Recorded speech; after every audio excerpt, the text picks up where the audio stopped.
Oke lo semua, gimana kabarnya? Semoga semuanya baik-baik saja. Dan sekarang kita bakal kembali melanjutkan MotoGP 24 karir di season ke-9 untuk episode ke-160.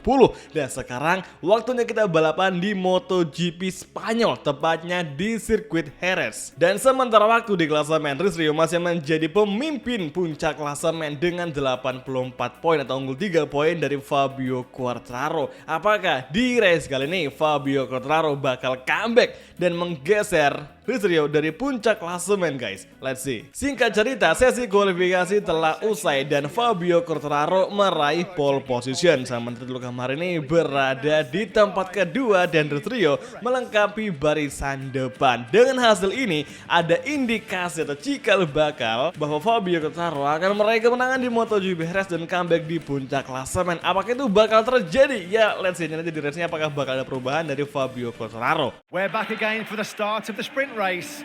Oke semua, dan akhirnya tibalah kita di starting grid dari MotoGP Sprint Race Event sirkuit Jerez. Ada yang menarik karena pesaing kita di race kali ini bakal seperti balapan-balapan sebelumnya, yakni Luca Marini dan juga Fabio Quartararo. Pokoknya di musim ini musuh kita nggak akan lepas dari pembalap-pembalap tersebut. Dan sekarang saatnya kita bersiap-siap untuk race MotoGP Jerez di sesi sprint race event Fabio Marini Rio. Oke semua, dan inilah dia untuk race sprint ronde keempat Spanish Grand Prix. It's on the way, dan langsung saja kita full gas, kita overtaking Luca Marini dari sisi luar racing line. Kemudian di first corner menuju tikungan kedua, Fabio Quartararo take the lead. Di MotoGP Jerez kali ini selama 3 putaran kita akan bertarung memperebutkan kemenangan dan juga podium di MotoGP race kali ini. Entry corner, tikungan keempat menuju tikungan kelima, masih Fabio Quartararo menjadi race leader. Dan satu hal yang ngebikin kita cukup bangga karena kita bisa mengovertaking Luca Marini sebelum sektor kedua, itu luar biasa. Sekarang menuju tikungan ke-6, lurusan RHD on, kita mencoba untuk late braking, semoga tidak nabrak, guys ya. Oh, nyaris saja kita menabrak Fabio Quartararo. Untung masih bisa menghindar dan menghindari kontak. Kemudian sektor ketiga kita masuki tikungan ke-8. Sementara waktu gap kita dengan Fabio Quartararo 0,3. Bisa dibilang ya, selama Fabio Quartararo hengkang dari Yamaha di karir kita, itu Fabio Quartararo tetap bertahan bersama Ducati, di mana Ducati beberapa kali melakukan pergantian riders dari Pecco hingga sekarang Alonso Lopez, cuy. Dan itu merupakan rekan dari Fabio Quartararo di musim-musim MotoGP karir kita di MotoGP 24. Jadi kayak unik aja bahwa Fabio Quartararo menjadi pembalap yang cukup lama di Ducati ngembangin Desmo GP yang saat ini dia pakai. Tapi terbukti di musim ini Fabio Quartararo cukup menjanjikan. Sedari awal musim berlangsung, Fabio Quartararo cukup menggebrak, cuy, dengan beberapa kali meraih podium dan juga kemenangan. Nah sekarang kita udah ngedapetin satu peringatan track limit, sehingga sekarang kita diberi peringatan dari MotoGP Steward. Dan oh my goodness man, sebuah collision terjadi. Apakah kita bakal diinvestigasi? Dan benar saja, hati-hati. Masa iya kita, sayang banget kalau sampai ada peringatan sebanyak ini, cuy. Maverick finalize out of the race. Braking zone, tikungan ke-6. Masuk perlahan dan resmi kita mendapatkan 2 kali peringatan dari MotoGP Steward di MotoGP Sprint Race Event. Oke, tikungan ke-7. Nice sekali. Kita mendapatkan apex-nya. Kemudian tikungan ke-8, Jorge Martinez Aspar corner menuju tikungan ke-9. Early braking lagi, kita ambil inside line. Dan kini serangan datang dari Rio mencoba overtaking, namun Fabio Quartararo masih mampu mendefend di sektor keempat awal. Sebuah perjuangan yang harusnya bisa kita maksimalkan di sisa race MotoGP Sprint Race Event. Inilah dia last corner, mampukah? Dan Fabio Quartararo masih mendefense untuk aksi overtaking kita. Oke, last corner menuju main straight, menuju lap ketiga. lap terakhir MotoGP Sprint Race Event. Heartbreaking from race. Masuk berlahan. Tampilin sideline dan gini kita geber lagi. Menuju tikungan kedua, masuk berlahan. Hati-hati, ke fokus ke fighting. Oke, menuju tikungan ketiga, high speed corner. Tempatnya Marquez jatuh, kemudian tikungan keempat lagi. Tampilin sideline dan overtaking terjadi. Namun cukup ada benturan dari Fabio Quartararo. Dan kini lagi-lagi Fabio Quartararo memberikan sebuah serangan. Kita saling balas, kita saling tabrak antara Fabio versus Sergio.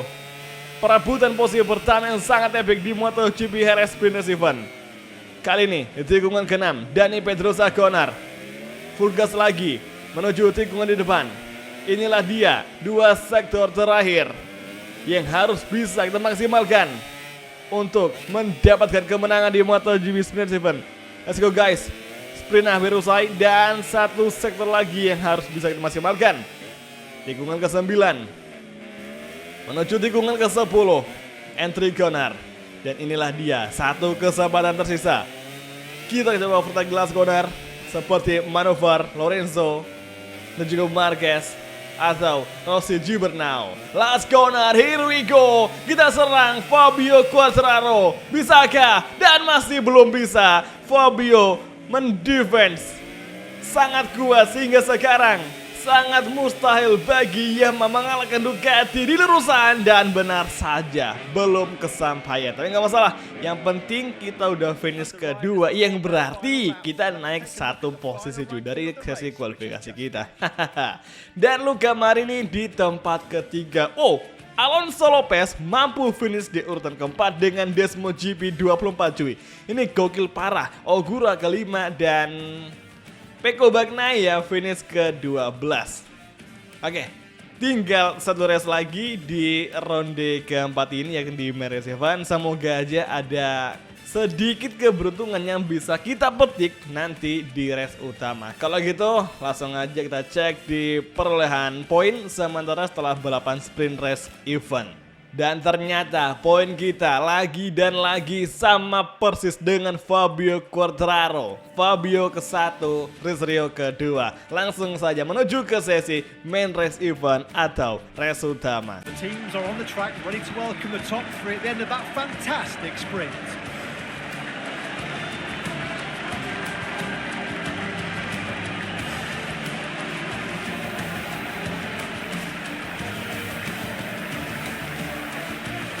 Yo guys, dan akhirnya tibalah kita di sesi main race event. Gue baru ngeliat bahwa Augusto Fernandez dengan Aprilia Factory start dari posisi paling belakang. Oke, kali ini Fabio Quartararo lagi dan lagi start dari pole position. Apakah di race utama ini Fabio Quartararo bakal meraih kemenangan lagi atau mungkin bisa kita bungkam? We'll see guys ya. Dan sekarang cuaca benar-benar terang banget, jadi sangat mendukung berbagai manuver dari para pembalap MotoGP di race kali ini. Opsi pilihan ban kita soft medium. Semoga saja bisa memberikan hasil yang sangat maksimal. Langsung saja kita mulai ronde keempat. Oke semua, dan inilah dia main race event round keempat MotoGP Jerez. It's on the way, full gas from race. Dan sepertinya Alonso Lopez mencoba menyusul, namun masih belum bisa di first corner. Luca Marini, oh, overtaking dari Acosta datang dari inside line dan Ogura terjatuh di belakang. Sangat disayangkan. Entry corner kembali, langsung saja kita full gas. Dan ternyata di belakang dua rider terjatuh, yakni Miguel Oliveira dan juga Ai Ogura. Dan Miguel Oliveira out of the race. What happened di belakang? Oke, Ogura mendapatkan long lap penalti di lap pertama ini. Udah jatuh ketimpa tangga pula. Oke, langsung kita mencoba braking di tikungan ke-6. Semoga tidak nabrak, hati-hati. Dan cukup bagus, semakin menempel. Full gas lagi menuju tikungan ke-7. Sektor ketiga kita masuki. Sergio masih bersikeras untuk mengejar Luca Marini di sektor ketiga ini. Let's go guys, tikungan ke-9. Kita overtake dari inside, masih belum bisa. Peluang kita belum terbuka, namun kita malah menabrak bagian belakang dari Luca Marini sehingga MotoGP Steward melakukan investigasi atas manuver tersebut dan ada kemungkinan kita bakal ngedapetin peringatan dari MotoGP Steward. Menuju last corner, masih Luca Marini mendivide dengan late braking. Satu peringatan kita kantongi. Last corner, let's go guys. Fabio Quartararo, Luca Marini, Rins Rio di 3 besar. So far so good. Tersisa 3 pembalap saja yang mampu bersaing untuk 3 besar. Sementara itu, pembalap yang ada di urutan keempat terpaut jauh sekali dengan gap 0,9 dan bahkan sekarang sudah 1,1 detik dari Rins Rio yang ada di posisi ketiga, yang berarti ada kemungkinan 3 pembalap ini yang paling kuat di MotoGP Jerez. Dan sekarang seseorang terjatuh. Jack Miller terjatuh. Rekan tim dari Miguel Oliveira di Trackhouse MotoGP. Crazy, sangat disayangkan. Masuk ke tikungan ke-6. Luca Marini masih mampu menjaga tempatnya dan dia pun belum bisa mengovertaking atau menyusul Fabio Quartararo. Mungkin masih butuh waktu guys ya. Oke, tikungan ke-8. Masuk perlahan lagi, here we go. Exit corner. Tikungan ke-9. Oh, saya disayangkan. Kita melewati area terlimit, tapi apakah bakal ada investigasi? Ternyata nggak ada. Oke, aman, cukup aman. Jadi kita nggak ada peringatan dari MotoGP Steward-nya kedua kalinya karena kita nggak ngedapetin manfaat sama sekali dari manuver tersebut cuy. Semakin menambah Luca Marini menuju last corner. Pertarungan 3 besar masih tersaji. Belum ada aksi overtaking dari ketiga penguasa 3 besar. Top 3 MotoGP Rider di season ke-9. First corner, here we go. Masih Luca Marini di hadapan kita.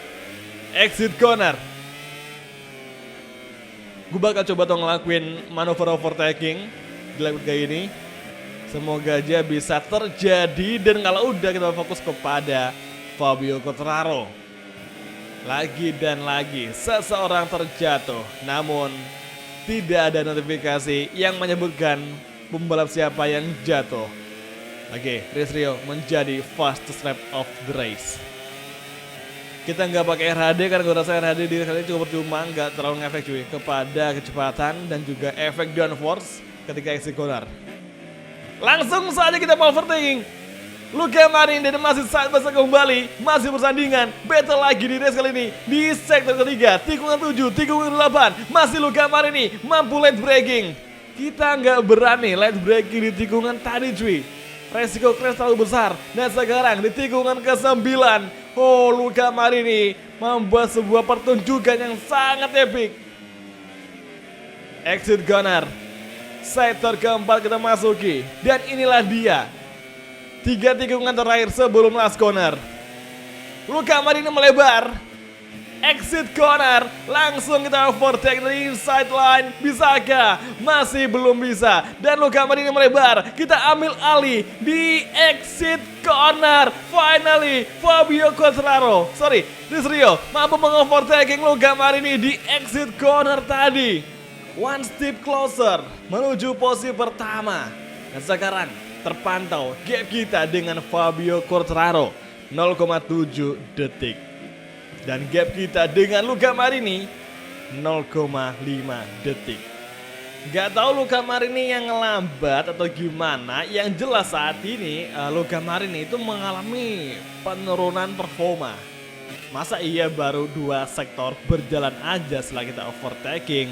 Masa iya gapnya udah 0,6 detikan. Kayak nggak masuk akal banget sih, misalkan emang dia kenceng ya. Jadi berasa si Luca Marini mengalami performa yang menurun di lap keempat ini. Oke, saatnya fokus untuk mengejar Fabio Quartararo. Dan Fabio Quartararo menjadi fastest lap of the race dengan waktu 1 menit 8,258 detikan. Gue tuh suka trauma di tikungan 7 sama tikungan ke-8 di track ini. Soalnya kapan kita ngelakuin manuver di situ kayak abis tarik gas, abis itu nge-braking, itu kayak gue tuh sering banget jatuh di tikungan itu. Beberapa kali mode karir ketika sampai di MotoGP Jerez, hal yang paling gue takutin ya cuman di 2 tikungan itu. Benar-benar kita harus bisa menjaga kestabilan, menjaga RPM di angka yang stabil agar motornya itu nggak jengah-jengah. Nah itu yang susah di MotoGP Jerez. Masuk ke lap kelima dan sekarang gap kita dengan Fabio Quartararo 0,5 detik dan gap kita dengan Luca Marini 1 detikan lebih. Berarti tersisa 2 pembalap saja yang bakal bertarung untuk ngerebutin posisi pertama, yakni Fabio dan juga Rizrio. 1,5 lap lagi dan kita menjadi fastest lap of the race. Oh, hati-hati. Nih, tikungan keempat juga cukup tricky ya. Kapan kita lagi nggak dapat momennya, itu bakal ada resiko kita bakal crash di tikungan tersebut. Nah sekarang menuju tikungan ke-6. Kita mencoba light braking, hard braking from race. Kita ambilin sideline dan kini Fabio Quartararo semakin kita kejar. Tikungan ke-7. Exit lagi. Tikungan ke-8 dengan common soft medium terpantau. Kondisi ban kita lumayan bagus. Here we go, tikungan ke-9. Early braking. Kita ambilin sideline dan kini kita gas lagi. Masuk lagi dengan 10. Last sektor. Semakin rapat, semakin dekat. Lap kelima akan segera berakhir. MotoGP Jerez menyisakan 1 lap tersisa. Here we go. Oh, sorry sekali. Kita mengantar limit untuk yang kesekian kalinya sehingga sekarang 3 kali peringatan kita ulangi dari MotoGP Stewart. 3 kali peringatan guys. Kita wajib waspada saat ini dan sekarang here we go. Main straight. Lap ke-6 kita masuki. Pertarungan akhir melawan Fabio Quartararo. Exit corner menuju tikungan kedua dan Fermin Aldeguer terjatuh di lap terakhir. Sangat disayangkan. Semoga tidak lagi yang crash hingga nanti di finish line. Let's go guys, tikungan keempat kita masuki.